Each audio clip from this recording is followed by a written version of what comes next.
So welcome back dear friends, welcome back to our channel conquer UPSC. तो जैसा कि आपने थंबनेल से समझ लिया होगा, आज हम देखेंगे कि जो बच्चे अभी भी इकोनॉमी मृणाल सर के नोट से करना चाहते हैं, what is the best way to complete the economy section, static section from Mrunal sir के नोट्स। ठीक है, क्योंकि हमें पता है वो बहुत ही ज़्यादा बल्कि बुक हो गई है और कुछ बच्चों को दिक्कत आती है उसको कैसे किस वे में जल्दी से कंप्लीट किया जाए, फिर उसका रिवीजन कैसे किया जाए। तो हम समझने की कोशिश करते हैं किस प्रकार से उसको क्विकली गो थ्रू किया जा सकता है, जो कि हमारी प्रीलिम्स की नीड्स को कैटर करे। क्योंकि वो क्या है, वो बुकलेट एक साथ ही बहुत ही होलसम बुक है। वो सबने pre plus mains plus interview सबके हिसाब से सोच के बनाया है, बाइफरकेशन के हिसाब से नहीं बनाया। तो मेरे पास तो 2022 का जो सर का प्रीलिम्स का पीडीएफ था, जो मैंने रेफर किया था लास्ट टाइम, तो उसको हम क्विकली गो थ्रू करेंगे और समझने की कोशिश करेंगे कि किस प्रकार से एक एस्पिरेंट को प्रीलिम्स के हिसाब से उसको पढ़ना चाहिए। तो let's begin without wasting any further time. तो सबसे पहले आप देख रहे होगे सर ने सबसे पहले तो यहाँ पे 6 पिलर्स में अपने इकोनॉमी के सेक्शंस को बांटा है। तो सबसे इंपॉर्टेंट जो हमारे प्रीलिम्स के लिए हो जाता है उन 6 पिलर्स में, वो कौन सा होता है बताने की ज़रूरत नहीं है, हमें पता ही है। तो सबसे मोस्ट इंपॉर्टेंट होता है मनी, बैंकिंग एंड फाइनेंस। आप देख रहे होंगे रेगुलर जो रेकरेंट थीम्स हैं प्रीलिम्स में, तो आप देख रहे हो 2022 तक भी यहाँ पे जो मेरे पास है लाइन से मोस्ट इंपॉर्टेंट सबसे ज़्यादा कौन से थीम से पूछा जाता है, मनी, बैंकिंग एंड फाइनेंस। इसके अलावा ये जो है सेकंड लीस्ट मोस्ट इंपॉर्टेंट है। अगर नीचे से अगर हमें चलना हो तो मैं इसको फोर्थ नंबर दूंगा, क्योंकि कभी कभी एक एक क्वेश्चन और कभी बीच में 2 3 4 आ जाते हैं, तो उतनी इंपॉर्टेंट नहीं है। Balance of trade is another very important. तो ये आई विल जो थर्ड पिलर है international trade and balance of payment, इसको मैं इंपॉर्टेंट की कैटेगरी में रखूंगा, इसको मैं वेरी इंपॉर्टेंट की कैटेगरी में रखूंगा। ठीक है, इसको ठीक है, अगर मतलब करना तो चाहिए, we can not skip it, but fourth point पे आना चाहिए। ठीक है, जो प्रायोरिटी ऑर्डर है उसके हिसाब से नंबर 1 पे ये आएगा, नंबर 3 पे ये आएगा, फोर्थ पे ये आना चाहिए। ठीक है, ये समझ गए, नंबर 1 ये, नंबर 3 ये, नंबर 4 पे ये आना चाहिए। अब इसके अलावा जो नीचे वाले हैं 3 पिलर्स और होते हैं, जीडीपी सेक्टर्स वाला, तो इसको मैं रखता हूँ सेकंड नंबर पर। ये बहुत बहुत बहुत ज़्यादा इंपॉर्टेंट है, क्योंकि इससे हर साल क्वेश्चन आते हैं और इससे जो क्वेश्चन आते हैं वो डुएबल आते हैं एक्चुअली। वही inflation based, indexation, bonds, debt, यही वाले क्वेश्चन आते हैं, सिमिलर पैटर्न के आते हैं। तो बहुत ही डुएबल और इजी क्वेश्चन होते हैं रेकरेंट थीम के। तो ये सेकंड मोस्ट इंपॉर्टेंट चीज़ें हैं और ये कंसेप्चुअल चीज़ें, इनमें बहुत ज़्यादा कुछ मतलब डायनेमिक नहीं होता, करंट अफेयर्स बेस्ड नहीं होता है। तो वो मनी, बैंकिंग, फाइनेंस पिलर वाला और ये sectors GDP, inflation, micro economic, very very important. Balance of payment और ट्रेड वाला भी आप देखोगे बहुत ही ईजी आता है। कोई एक कंट्री पकड़ लेगा, कभी वियतनाम पकड़ लेगा, कभी Sri Lanka, Bangladesh, textile forms and important sector, बहुत बहुत बहुत ईजी आते हैं। तो ये 3 बहुत ही मतलब फ्रूटफुल एरियाज हैं। और खास तौर से ये वाला फोर्थ और थर्ड, इनमें तो मतलब बहुत ज़्यादा कुछ लेफ्ट राइट करने को होता ही नहीं, आप इजीली क्वेश्चन बना लोगे। ठीक है, तो ये सेकंड हो गया। अब बचा फिफ्थ और सिक्स्थ। अगर कोई एस्पिरेंट कुछ छोड़ के जाना ही चाहता है, तो आप देख ही रहे हो नीचे कुछ बोलने की बात ही नहीं। इधर से देखिए 0 क्वेश्चन, 0 क्वेश्चन, 0 क्वेश्चन, 2 क्वेश्चन।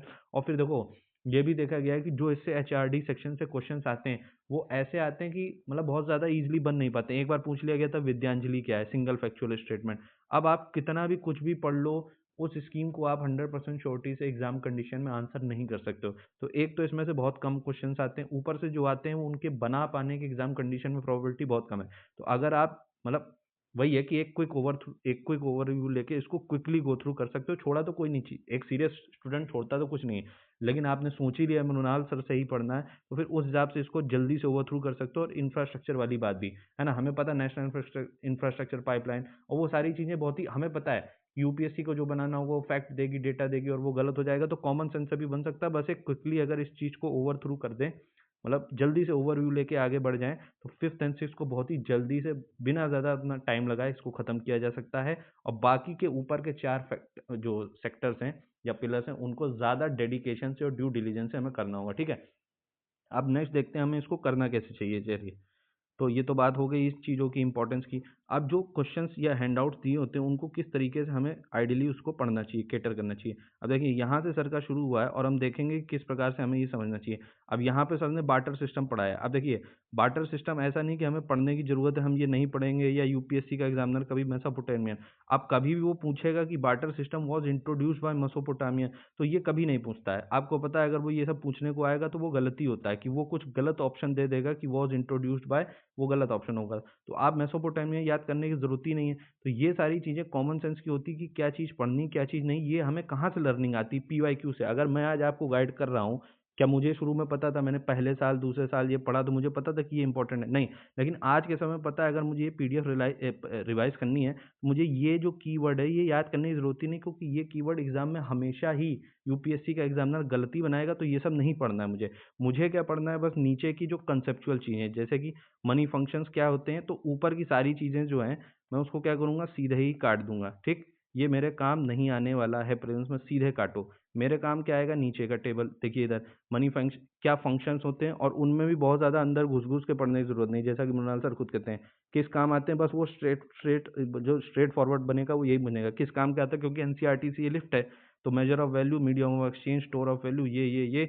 अब ये सब कुछ पढ़ने की कंटिंजेंट और ये सब पढ़ने की ज़रूरत बिल्कुल भी नहीं है। बस ये कीवर्ड पता होना चाहिए, ये कीवर्ड। अब वो सोल्जर, कन्याकुमारी, ये सब उन्होंने आपको समझाने के लिए, एक बार आपने गो थ्रू किया, समझ गए, ये सब पढ़ने की जरूरत नहीं, बस इतना पढ़ा, इतना पढ़ा, इतना पढ़ा, इतना पढ़ा, आगे बढ़ गए। ठीक, तो मैं मतलब कुछ जो सेक्शन है उनको गो थ्रू करूंगा ताकि आपको एक क्लियर आइडिया लग जाए। अब ये मनी एवोल्यूशन हमें पता है, कमोडिटी, ये सर ने आपको समझाने के लिए दिया, ये सब कुछ हमारे इंपॉर्टेंट नहीं है। ठीक, क्योंकि हमसे ये सब नहीं पूछा जाएगा। अब क्या क्या इंपॉर्टेंट होता है कि आयरन नेल्स, ये सब नहीं पूछा जाएगा, प्रॉब्लम्स नहीं पूछी जाएगी। ठीक, नीचे आए, ट्रेडर्स एंड किंग्स ये करते थे, तो ये तो हिस्ट्री का हो गया, हमसे नहीं पूछा जाएगा। इंडो ग्रीक किंग्स नहीं पूछा जाएगा। अब हिस्ट्री के क्वेश्चन मैंने इतने ज़्यादा सॉल्व करा दिए 2019 से 22, आपको खुद ही समझ में आ गया होगा कि हिस्ट्री के क्वेश्चन कॉमन सेंस से बनते हैं, पढ़ के नहीं बनते हैं। तो जब अब मैंने ये सॉल्व करना सिखा दिया तो आपको पता चल गया, भले सर ने अपने सिलेबस के हिसाब से कराया, लेकिन हमको ये सब नहीं पढ़ना है। ठीक, आगे बढ़ जाते हैं। वही मेटल है, इंट्रिंसिक वैल्यू, कुछ भी ये सब पढ़ने की ज़रूरत नहीं है, क्योंकि ये इकोनॉमी से रिलेटेड नहीं है, वो सब क्या है, हिस्ट्री का पार्ट है। फर्दर सेल्फ हिस्ट्री दे दिया ना, इंडियन कॉइन्स फ्रॉम हिस्ट्री, तो जब बोल ही दिया हिस्ट्री तो हम क्यों पढ़ेंगे इसको, बात खत्म। ये हमारे इकोनॉमी का पार्ट नहीं है, आगे बढ़ जाइए। ठीक, उसी तरीके से फुल बॉडीड कॉइन्स। अब दोनों में कभी डिफरेंस आ ही जाए तो हमें मतलब एक लाइन में कंसेप्ट पता होना चाहिए, फुल बॉडीड कॉइन्स क्या है, जिसकी इंट्रिंसिक वैल्यू ग्रेटर, और बस इस तरीके से हमने नोट्स को कन्वर्ट किया, ग्रेटर देन, इक्वल टू। ठीक, ये लेस होता है, बस बात खत्म हो गई। डिबेसमेंट क्या होता है, ये भी हमें एक लाइन में पता ही है। अब इतना जब हमें पता है तो हमें ये 1303, तुगलक, कॉइनेज एक्ट कुछ पढ़ने की जरूरत नहीं। और कभी कभी तो ये भी होता है कि कॉइनेज एक्ट लोग 2011 तक रट रहे हैं। आज तक आपने इतने सारे यूपीएससी के प्रीलिम्स के पेपर मैंने सॉल्व कर दिए 4, आपने कभी देखा किसी एक्ट का ईयर यूपीएससी गलत बनाया हो? भाई बैंकिंग रेगुलेशन एक्ट का अगर 1949 है ना, तो वो भी यूपीएससी कभी गलत नहीं करता है। ये जो चिंदी हरकतें होती हैं ये स्टेट पीसीएस के एग्जाम करते हैं। यूपीएससी कभी आरबीआई के एक्ट के 1934 है तो वो 34 ही देगा, कभी उसको 35 भी नहीं करेगा। बी रेस्ट एश्योर्ड, इन सब चीज़ों में यूपीएससी को कोई इंटरेस्ट नहीं है। वो सिर्फ आपका जनरल एप्टीट्यूड चेक करता है, इवन इन जीएस पेपर। ठीक है, तो ये सब कुछ हमारे काम का नहीं, बस कंसेप्ट पता होना चाहिए डिबेसमेंट क्या होता है। ठीक है, नेक्स्ट। अब वही बात है कि पेपर मनी और इतना सब कुछ नहीं पूछा जाता है। ठीक, कुछ नहीं। 1 रुपये का नोट कौन, तो ये सब स्टेट पीसीएस पूछता है भाई कि फाइनेंस सेक्रेटरी करता है। ठीक है, चलो ये पता होना चाहिए, मैं मान रहा हूँ जीएस को स्टेट, वो भी स्टेट पीसीएस की भी तैयारी हो रही। बाकी ये सब कुछ भी पढ़ने की जरूरत नहीं। एफएक्यू जितना सर देते हैं कुछ पढ़ने की जरूरत नहीं। अब वही है, सर अपने लिहाज से जो भी उनकी थिंकिंग रही हो, हमारे लिए तो ये एफएक्यूज इतने ज़्यादा हो गए, खाली एफएक्यूज की लिस्ट बना लोगे तो वो 100 पेज के बराबर हो रहा होगा। ठीक है, वो अपना टीचर का तरीका है, हम उनको क्रिटिसाइज नहीं कर सकते, हमें तो पहले ही मृणाल सर से सीखा मैंने भी। बट हमारे मतलब का ये सब कुछ नहीं होता है, हमें बस आगे बढ़ते चले जाना है। ठीक, अपने मतलब की चीज़ें समझने के बाद। क्लियर है? आई होप आपको समझ में आ रहा होगा। ठीक है, इसी तरीके से आगे बढ़े। अब देखो ये सारी चीज़ें समझाने की जो सबने माइंड मैप शुरू कर दिए हैं, हमें अब क्या करना है, इन चीज़ों से समझना है, इन चीज़ों पे फोकस नहीं करना है, क्योंकि same concept sir mind maps के थ्रू बहुत अच्छे से समझा देते हैं। और जब ये एक बार चीज़ ऊपर से समझ में आ गई तो हमें क्या करना है, अब सेम चीज़ को हम वापस नीचे से पढ़ें, उसका कोई मतलब नहीं बनता। लीगल टेंडर, अब आपने देखा कि ये एक थीम है जो अभी कुछ साल पहले ही पूछी गई थी, तो हमें पता होना चाहिए कि लीगल टेंडर की डेफिनेशन क्या होती है, फिएट मनी, और साथ में लीगली वैलिड होना चाहिए। ये चीज़ इंपॉर्टेंट है, कंसेप्चुअल है। ठीक है, ये बात हमें समझ में आती है। माइंड मैप्स इंपॉर्टेंट होते हैं, और फिर वही चीज़ जब सर कंसाइज करके टेबलर फॉर्मेट में देते हैं तो उससे हमें पढ़ लेना चाहिए, ये हमारे लिए इंपॉर्टेंट है। ठीक, अब क्या नहीं इंपॉर्टेंट है वो भी देखते चलते हैं। जब नेक्स्ट आगे बढ़ेंगे तो आपको देखोगे कि वही चीज़ उन्होंने बता दी। अब इसमें कुछ तो होती करंट की नॉलेज जो सर डाल देते हैं, जैसे कि bitcoin is not a fiat money yet it is a legal tender, कहाँ, एल सल्वाडोर, हमें नहीं पता, हमने पढ़ लिया, ये एक्सेप्शन है। अब इसके बाद आप नीचे का जितना देखोगे ये सब क्या है, एफएक्यू सेक्शन, खुद ही सर ने लिख रखा है एफएक्यू। तो हम और दो दो एफएक्यू, और कमेमोरेटिव तो हमें पता ही, तो इसका मतलब ये सब हमारे काम का नहीं, तो हम देखेंगे भी नहीं, इसको काटते जाओ। अब वही है कि भाई देखो थोड़ा पेन टेकिंग तो है ही है, क्योंकि बार-बार जब आप रिवाइज़ करोगे, आप कुछ भी करो, भले ही काट दिया हो, लेकिन वो बार-बार जब बार-बार स्क्रॉल करोगे ना, तो नज़रों से गुज़रेगा और समय तो लगेगा ही यार। ऐसा तो हो नहीं सकता कि जितने पेज है वो एक-एक करके स्क्रॉल करोगे, तो उतना टाइम वेस्ट तो होने ही वाला है। तो या तो ये सारे बस एक बार में कंसेप्ट समझ के, और जो important points to be remember होते हैं, बस उनको हाइलाइट कर लिया कि बिटकॉइन यहाँ फिएट मनी है, ये है, और ये एल साल्वाडोर, एक अलग जगह नोट कर लिया, या तो कॉपी से, या तो आपने कहीं ऑनलाइन बनाना शुरू कर दिया, तो या तो ये कर सकते हो, या तो फिर बार-बार वो पेन टेकिंग प्रोसेस करना ही पड़ेगा। इसीलिए फिर मैंने बोला था या तो आप विवेक सिंह यूज़ कर सकते हैं, नहीं करना चाहते हो तो इस तरीके से पढ़ना, ठीक है? नेक्स्ट आगे चलते हैं। अब ये सब सबने दे दिया। अब इसके अंदर जो टेक्निकैलिटीज़ हैं, है ना? ये डिफरेंस समझाने की कोशिश की है। 1 मिनट। ये डिफरेंस समझाने की कोशिश की, लिमिटेड और अनलिमिटेड में, ये सब बता दिया। अब वो लिमिटेड और अनलिमिटेड में अंदर घुस-घुस के 50 पैसे, ये सब कुछ काम का नहीं होता है, ये सब कुछ काम का नहीं होता है। ठीक है? आगे बढ़ जाना है। एक बार एक लाइन में मुद्दा पता होना चाहिए किस लिए होता है, can refuse, no such restriction, बस। उसके आगे मेंस लेवल की नॉलेज की ज़रूरत नहीं होती, एक बेसिक ऑब्जेक्टिव बस हमें लेना है। ये सब सर ने जो दिया है कुछ काम का नहीं, एफएक्यू कुछ काम का नहीं, ठीक? आगे बढ़ जाना है सीधे। क्वेश्चन क्या पूछता है कि लीगल टेंडर मनी क्या है, तो इसीलिए मैंने इम्पोर्टेंट देखो, नहीं भाई पीवाईक्यू किया तो पता ही कि लीगल टेंडर इम्पोर्टेंट, बस वो एक लाइन में मुद्दा पता कर लिया, एक लाइन में मुद्दा पता कर लिया, ठीक है? नेक्स्ट आगे बढ़ जाना है। तो इस तरीके से आपको करना होगा। अब यहाँ पे जैसे कि कुछ आरबीआई की ऐप आई है ब्लाइंड आइडेंटिफाई करने के लिए, उसकी कुछ मनी ऐप थी। अब उसके बाद वो ओल्ड सीरीज़ ये सब कुछ काम का नहीं, वो लॉन्च किया आइडेंटिफाई, देखो मनी ऐप, बस इतना पता है ना, इसी के लिए आई है, तो ऊपर-ऊपर से पढ़ लिया, इसके अंदर की जाने की कि वो डैफोडिल है, वो क्या है, वो जो भी है वो एग्ज़ाम में गलत ही होगा। क्योंकि ये एक ऑब्जेक्ट, ये क्या है? एक फैक्ट, फैक्ट क्या होता है? एग्ज़ाम कंडीशन में गलत, तो ये सब फैक्ट्स हमें याद करने की ज़रूरत नहीं है, मान के चलना है कि वो बनाएगा तो गलत ही बनाएगा। ये कुछ स्टैटिक नहीं है, ये डायनामिक है। ये कांसेप्ट थोड़ी ना है कि डैफोडिल ने ये किया है, बात समझ रहे हो? तो बस इन सब चीज़ों को काट के आगे बढ़ते चले जाना है। लीगल टेंडर के बारे में पढ़ के जाना है, क्यों? वो कांसेप्ट है। तो इस तरीके से प्रिपरेशन की जाती है। ये सब इमेज ये कौन-सी क्या, ये सब स्टेट पीसीएस में आता है, हमारे कुछ काम का नहीं है, सीधे आगे बढ़ जाना है। ठीक है? आई होप एक आइडिया लग रहा होगा आपको। अब इसमें क्या लिखा रहता है, कॉलोनियल एरा मॉडल, कुछ काम का नहीं है हमारे, मतलब ये सब आपको कैसे पता चलेगा? जब आप पीवाईक्यू करोगे, तो आपको पीवाईक्यू इसीलिए सबसे पहले किया जाता है। अब बहुत से बच्चे कहते हैं सर अभी तो हमने स्टैटिक नहीं किया, हम स्टैटिक कर लेंगे, तो हम उस दिन का इंतज़ार कर रहे हैं, जब मेरा स्टैटिक इतना अच्छा होगा तभी तो पीवाईक्यू करेंगे, तभी तो भाई आप उस दिन का इंतज़ार करते रहो, आपका प्रीलिम्स की डेट आ जाएगी ना, उससे 1 दिन पहले तक भी ना आपका स्टैटिक होगा, फिर ना पीवाईक्यू होगा, और फिर आपसे प्रीलिम्स भी नहीं निकलेगा। मैं बार-बार दोहराता हूँ, क्योंकि मैं उस साइकिल से गुज़र चुका हूँ। अगर आपको मेरी ही हिस्ट्री रिपीट करनी तो कोई बात नहीं। मोस्ट इम्पोर्टेंट अगर इस पेपर में कोई चीज़ है निकालने की, वो है डेली पीवाईक्यू सॉल्विंग। एक तो इसी को रटो तो समझ में आएगा इम्पोर्टेंट क्या, दूसरा इसकी एल्गोरिदम को समझो। डेली अगर आप 2 घंटे प्रीवियस ईयर क्वेश्चन को सॉल्व नहीं कर रहे हो, मेरे से नहीं पढ़ना है, मेरी वीडियो नहीं करना है, कोई बात नहीं, अपनी किताब खरीद लो 28 ईयर्स की दृष्टि आईएएस की, उसको लगाते जाओ सारे सब्जेक्ट्स के लिए, आपको खुद समझ में आ जाएगा। भाई मुझसे दिक्कत है तो कोई बात नहीं, दूसरी किताब पढ़ लो, किसी और से पढ़ लो, लेकिन दिस इज़ द की, जैसे वो होता है ना, RTI is the key to good governance, this is your key to get into entry into the UPSC mains 2025। नहीं चाहते हो एंट्री तो मत पढ़ो, फिर कोई बात नहीं, लेकिन अब इससे ज़्यादा मैं दोबारा एम्फसाइज़ नहीं कर सकता हूँ, ठीक है? पीवाईक्यू नहीं करोगे, आप लिख के रख लो, कुछ कर लो, पढ़ते रट जाओ, रटते रह जाओ, नहीं निकलेगा पेपर। और सोचोगे लास्ट के 1 महीने में करेंगे, तो भूल ही जाना फिर उस 1 महीने में। अभी से अगर नहीं करोगे, नहीं होगा सिलेक्शन। बुरी लगेगी, इसीलिए शुरू में बता रहा हूँ ये बात, ठीक है?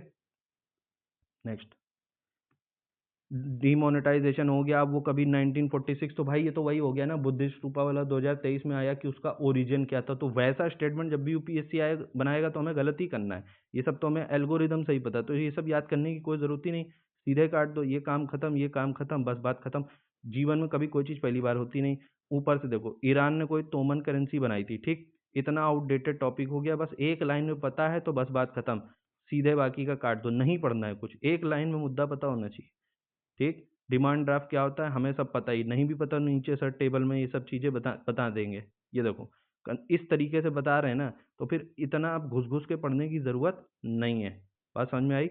एमआईसीआर कोड क्या होता है? अब वो ये नहीं पूछेगा एग्ज़ामिनर आपसे कि यहाँ पे जो लिखा आयरन ऑक्साइड इंक से, भाई ये सब काम स्टेट पीसीएस करता है, आप समझिए यूपीएससी की भी अपनी कोई गरिमा है, ठीक है? तो इतना घुस-घुस के ये सब चीज़ें पढ़ने की ज़रूरत नहीं है। आपको क्या करना है बस, ये माइंड मैप देखिए, पॉजिटिव पे पेमेंट क्या है समझ लीजिए, उस चीज़ को सर ने माइंड मैप में समझाया, तो माइंड मैप से समझ के आप आगे बढ़ जाइए, बात खत्म हो गई, ठीक।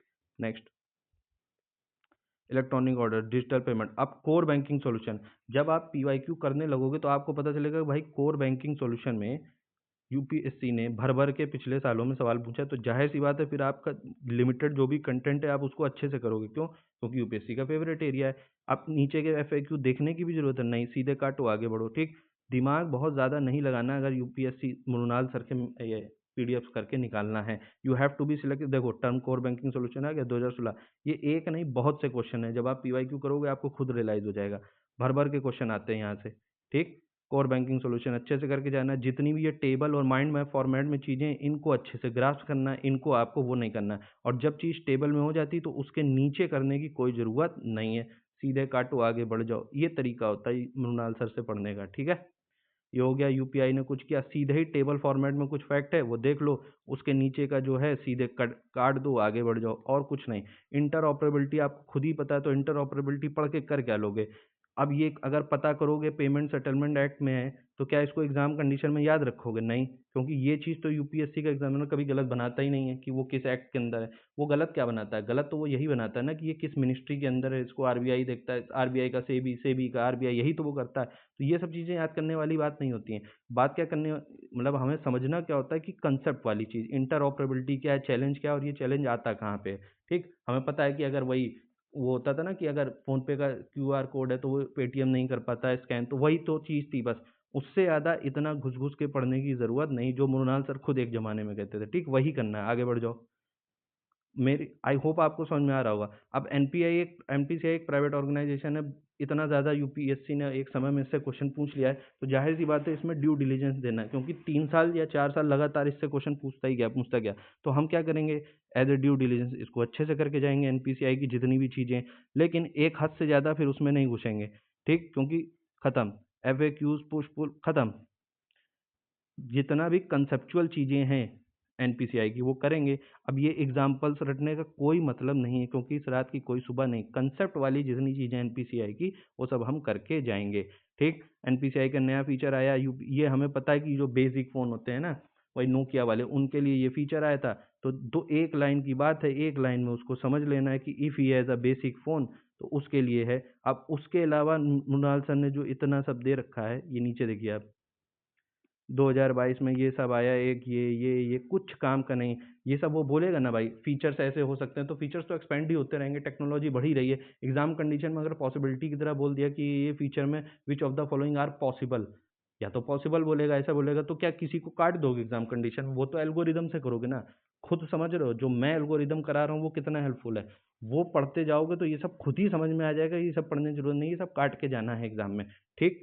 इसीलिए आपको इतना इन डेप्थ में समझा रहा हूँ, ठीक है भाई। और देख लेते हैं। अब ये है, नाच आ गया, ये आ गया, ये आ गया। अब इनको एक एक लाइन में समझ लेना है, कंसेप्ट क्या है, कि नाच का कंसेप्ट क्या है, कि भाई जो ईएमआई होती है वो उससे कटती है, चेक ट्रंकेशन, एक लाइन का मुद्दा एक लाइन में समझ के खत्म कर देना है। अब एक लाइन में समझा दें तो ठीक है, एक लाइन से ज़्यादा अगर जा रहा है तो इतना ज़्यादा समझने की ज़रूरत अगेन नहीं है, एफएक्यू समझने की ज़रूरत नहीं है। 2022 में कुछ हुआ तो वो उसका करंट कब है, करंट नहीं समझना है। ये क्या होता है Bharat bill payment system, monthly payment के लिए इतना समझ लिया बहुत है, बस इतना ही पढ़ना है। एक लाइन का मुद्दा एक लाइन में, बात खत्म, ठीक है। सेम गोज हियर, एक लाइन का मुद्दा एक लाइन में पढ़ के उसको हमें खत्म करना है। सब कुछ ये एक लाइन में आ जाना चाहिए, फिर इतना सब भी नहीं पढ़ना है, इतना सब नहीं पढ़ना है। हाँ, ई रूपी जो है वो मतलब जो गवर्नमेंट है वो बहुत ज़्यादा प्रमोट कर रही थी भारत क्यूआर, तो इतना हमें पढ़ना है ई रूपी वाला, क्योंकि ई रूपी के 2 वाउचर आए थे, ठीक है।